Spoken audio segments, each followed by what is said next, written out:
Have you ever wondered why, even when your heart is tethered to someone, a part of you longs to drift away? Why, in the quiet moments after a kiss, a whisper inside aches for distance, for space, for the invisible air that no touch can fill? This is not coldness. This is the secret language of the feminine psyche, the wild, untamed part of a woman that no man can fully claim, no love can fully cage. She is water and fire, moonlight and shadow. She yearns for intimacy, yet trembles at its weight, craving both closeness and the echo of her own solitude. In the depths of the unconscious, Carl Jung would say, lives the animus, the inner masculine of a woman, the warrior, the thinker, the silent observer.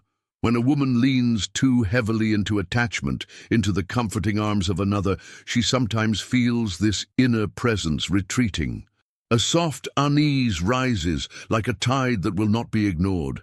Emotional distance becomes a sanctuary where she can hear herself again, reclaim the fragments of her own being. It is not that she loves less, it is that her soul whispers, do not dissolve completely into him. Remember yourself. Picture the woman sitting beside the man she adores. His warmth is real, his heartbeat steady, yet a subtle tension curls in her chest. He reaches for her hand, and though she smiles, her spirit drifts into the realm of thought. The questions bloom in the silence. If I let him too close, will I vanish? If I open fully, will I still belong to myself? These questions are not weakness. They are the psyche's defense against the ancient fear of abandonment, betrayal, or the slow erosion of selfhood that can follow unchecked desire. Modern women carry the ancestral memory of generations who were told to belong entirely to someone else, to merge without a trace, to surrender their voice for love. Deep in her body she remembers that story, and the body does not forget. Even the woman who seems fearless in love feels it, a primal instinct to guard her own inner temple. Emotional distance is not always avoidance. Sometimes it is the soul stretching its wings, refusing to be chained. The Stoics understood this long before psychology gave it words. Marcus Aurelius wrote of keeping the inner citadel intact, a space no one can breach, no matter how intimate. For the feminine heart, this citadel is vital. Without it, she becomes restless, resentful, or lost in the very love she once craved. Emotional distance, when unconscious, can feel like sabotage. But when understood, it is a sacred act of balance, a reminder that love is not possession, and closeness does not mean erasure. You have felt this, haven't you? The pull to answer a message slower, to close your eyes when he speaks, to feel the relief of being alone for a night, even when he is everything you thought you wanted. And then the guilt creeps in, whispering that you are cold, broken, unworthy of love. But the truth is different. The truth is that your soul is demanding a rhythm, a breathing in and out, a love that does not consume your fire but fuels it. In Jungian terms, the shadow often awakens in these moments. The shadow is that part of yourself you were taught to suppress. The woman who wants to run, the woman who wants to be untouchable, the woman who does not always need him. Society may have told you she is wrong, selfish or detached, but in truth, she is the guardian of your inner freedom. To ignore her is to invite the quiet death of resentment. To honor her is to walk the path of individuation, the lifelong process of becoming whole. Emotional distance is not the enemy of intimacy, it is the teacher of authentic connection. A woman who knows when to retreat into herself, to honor her own emotional sanctuary, will eventually return to love with more depth, not less. She will bring a fuller self, a self that has not been diluted by the tides of dependency or the storms of fear. And in this delicate dance between closeness and distance, the woman begins to understand something profound. The love she craves is not a love that swallows her, but a love that witnesses her, a love that lets her walk away in spirit so that she can choose again and again to return. There comes a moment, after the first rush of attachment, when the soul begins to whisper a dangerous question. What if I disappear in this love? It is not spoken aloud, yet it echoes in the rhythm of her heartbeat, in the restless stirring of her dreams. For the feminine psyche, love is both a sanctuary and a crucible. It can elevate her into her highest essence or bind her in the invisible chains of self-forgetting. And so, she reaches for emotional distance not always as rejection, but as survival, a way to keep a sacred part of herself untouched, unclaimed, eternal. In archetypal language, she is the lover and the huntress at once. The lover longs to merge, to feel the pulse of another life intertwined with hers. But the huntress, like Artemis in the old myths, refuses captivity. She roams the inner forest of the soul, bow in hand, guarding the wildness that keeps her alive. When a woman does not honor the huntress, when she silences the part of her that demands emotional space, she begins to wither in subtle ways. Her laughter becomes quieter, her energy dims, and without fully knowing why, resentment blooms in the shadow, poisoning the very intimacy she thought she wanted. Modern relationships rarely speak this truth. They celebrate constant closeness, constant availability, as if love were proven through erasure of boundaries. But the unconscious does not lie. Even in the sweetest embrace, if a woman feels that her inner world is being trespassed, the animus, her inner masculine, withdraws to protect her psyche. Emotional distance arises as a shield, a silent rebellion against the instinct to abandon herself. Consider the woman who wakes in the night next to the man she adores, and yet her chest tightens with a longing she cannot name. She stares into the dark and feels a part of her drifting somewhere else, not toward another man, not toward betrayal, but toward herself. She craves the touch of her own inner sanctuary, the quiet hum of her thoughts, the knowing that she exists beyond the gaze of the one who loves her. This is the alchemy of individuation, the process of becoming a woman who is both in love and free, both devoted and untamed. You have felt this too, haven't you? That pulse of fear when love begins to feel like gravity, pulling you into a center where you might lose your own orbit. You feel his warmth, yet part of you aches to be unreachable for a moment, to hide in the sacred corner of your soul where no one can knock. And then the guilt comes. The inner critic whispers, if you loved him enough, you would want to be near him always. But that is a lie taught to women to keep them endlessly giving, endlessly accessible, endlessly emptied. The Stoics would say, you belong first to yourself. Seneca wrote that true strength is in mastering the self, not surrendering it to the tides of passion. A woman who learns to honor her emotional distance without shame discovers a power that is both soft and unshakable. She can love without fear because she no longer bargains her identity for connection. Her detachment is not coldness, it is clarity. It is the wisdom of knowing that love thrives when the soul breathes freely. Jung reminds us that the shadow contains not only our darkness, but also our gold. The part of you that craves distance carries a hidden gift, the reminder that you are whole without being consumed. When you honor her, when you let yourself step back and touch the edges of your solitude, love becomes richer. You do not return to him empty. You return luminous with the light of a woman who chose herself first. This rhythm, closeness and retreat, embrace and release, is the heartbeat of sustainable love. Emotional distance is not a wall. It is a bridge to a deeper self that can meet another without chains. The woman who learns this dance becomes magnetic, not because she clings, but because she glows in her untamed authenticity. And every step she takes into her own inner forest makes the return to love an act of choice, not survival. There is a sacred moment in every woman's journey when she begins to see her emotional distance not as a flaw, but as a form of power. In the beginning, it may have felt like a betrayal, a restless ache pulling her away from the arms she once longed for. She might have wondered if she was broken, incapable of the all-consuming love that stories and songs promise. But as she walks deeper into the corridors of her own psyche, she begins to understand. The craving for space is the soul's way of preserving its light. It is the voice of the inner oracle, whispering, "Do not give away the throne of your being, even in the name of love." Jung spoke of individuation as the great work of life, the process by which a woman unites her fragments, claiming her wholeness beyond the masks she wears for the world. Emotional distance often appears as the first messenger of that journey. It arrives when her shadow stirs, when the part of her that has been silent and hidden begins to demand recognition. This shadow is not cruel or cold. It is the keeper of her sacred boundaries.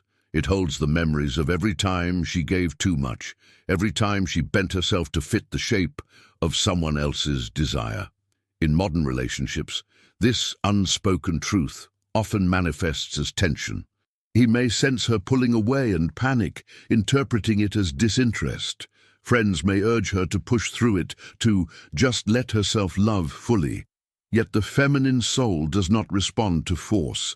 It responds to respect, to the quiet acknowledgement that she must sometimes leave the room of togetherness to walk the halls of her own castle. Without these moments of solitude, love risks becoming suffocation, dressed as devotion. Imagine the woman who dares to honor this need. One evening, instead of answering every call, she closes her door and lets the night wrap around her like a cloak.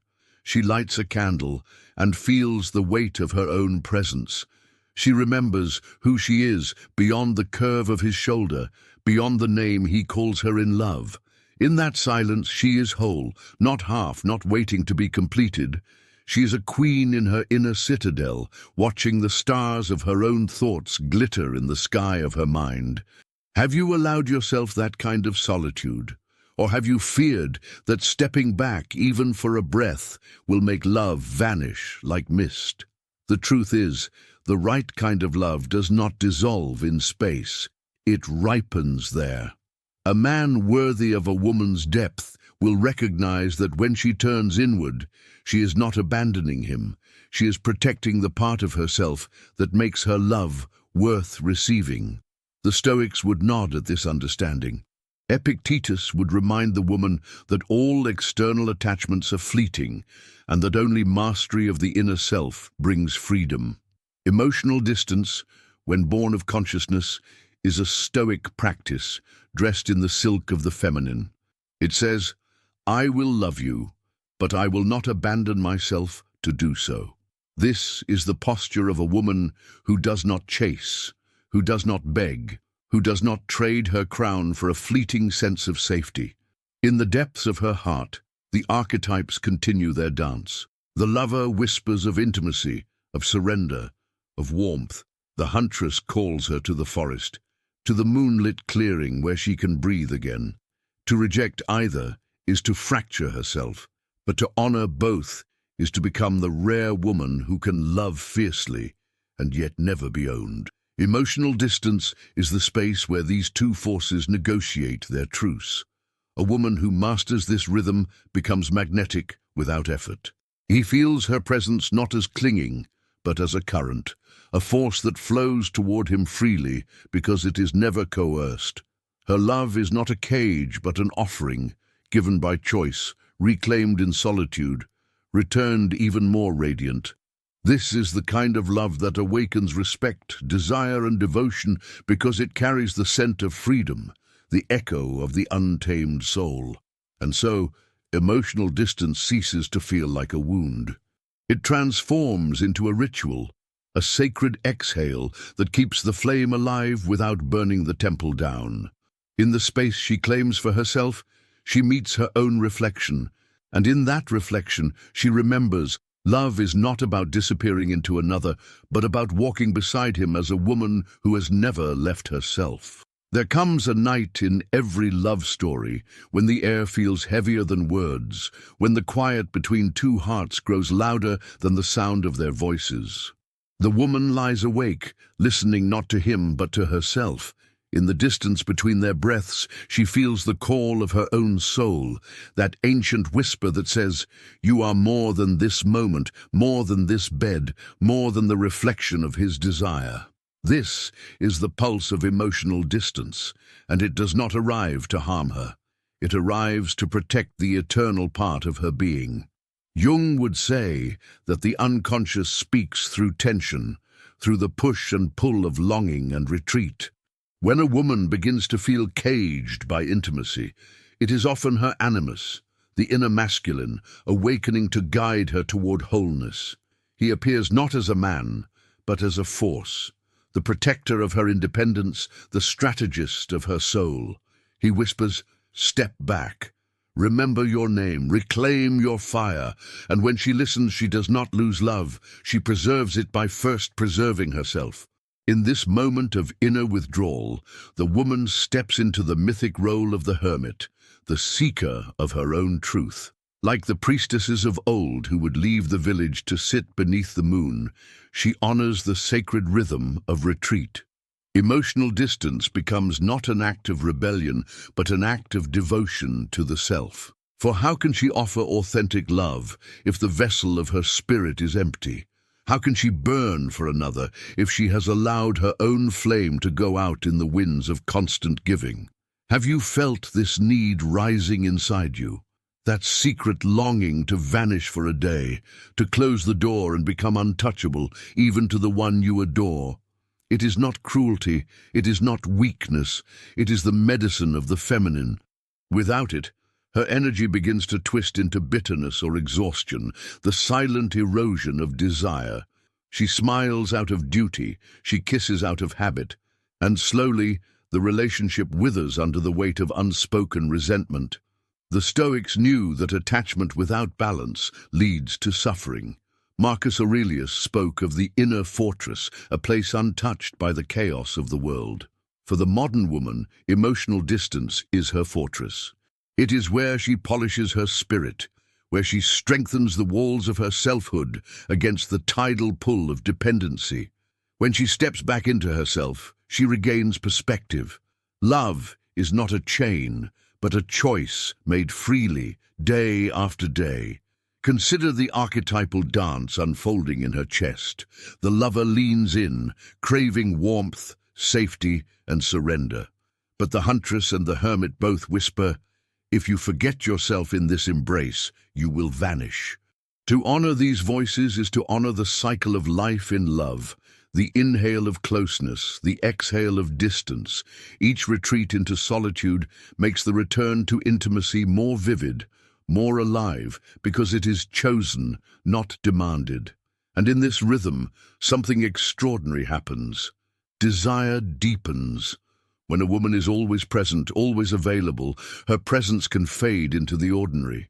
But when she moves like the tide, flowing in and out, touching and retreating, she becomes unforgettable. Her energy carries the magnetic pulse of the wild feminine, the one who can be adored but never caged. This is the paradox that both terrifies and fascinates the masculine. A love that cannot be possessed, only received. You too hold this power. When you stop fearing your emotional distance and begin to honor it, you reclaim the throne of your inner kingdom. You no longer apologize for needing space. You no longer shrink under the weight of someone else's expectations. And from that unshakable center, you love more fiercely than ever, because your love is no longer born of obligation or fear, but of freedom. In the silence of your own company, you will remember who you are. And when you return to love, you will not return as a fragment, but as a whole woman, luminous, sovereign, untamed. This is the woman who cannot be forgotten, because she has never forgotten herself. There is a rare kind of power that awakens in a woman when she finally stops fighting her need for distance. At first she may resist it, terrified that stepping back will cost her love, that space will become a silent goodbye. But over time, she realizes that true intimacy cannot bloom in the soil of self-abandonment. The craving for distance is not an enemy, it is an ally. a compass pointing her toward the sacred balance between devotion and freedom. Deep within the unconscious, the feminine psyche carries the memory of every archetype she has ever embodied. There is the lover, tender and open, who longs to melt into another. There is the huntress, swift and sharp, who will not be caged by any man's arms. And there is the queen, who knows that her throne is not shared, it is visited. When a woman learns to honor all three, her emotional distance transforms from confusion into sovereignty. In Jungian terms, this is the work of individuation, the uniting of opposites, the claiming of wholeness. Emotional distance is the shadow's way of knocking at the door, asking to be acknowledged. It reminds her, you are not just the warmth you give to another, you are the flame itself. If she denies this truth, she slips into resentment, exhaustion, or quiet despair. But when she honors it, she steps into her highest power, the woman who can love without losing herself. Imagine her now, no longer afraid of the rhythm that pulses through her soul. She allows herself nights alone without guilt, letting the silence wrap around her like silk. She walks in the world with an aura that says, I am here because I choose to be, not because I must. And he feels it, the difference between a love offered freely and a love tethered by fear. She becomes a force that cannot be chased because she is already whole, already luminous. Have you noticed how desire changes when freedom enters the room? When love is given without suffocation, it becomes magnetic. Men feel it instinctively. The energy of a woman who is with him not out of need, but out of overflowing choice. She does not cling, and so she cannot be taken for granted. Her absence is felt, and her presence is treasured. This is the paradox of emotional distance. When honored, it strengthens the very bond it seems to threaten. The Stoics would call this mastery of the self. Seneca would whisper that love is sweetest when it does not enslave, and that attachment without freedom is only a gilded cage. Emotional distance, when conscious, is the embodiment of that wisdom. It says, I will walk beside you, but I will not walk away from myself to do so. In that stance, she no longer fears abandonment because she has learned that she cannot abandon herself.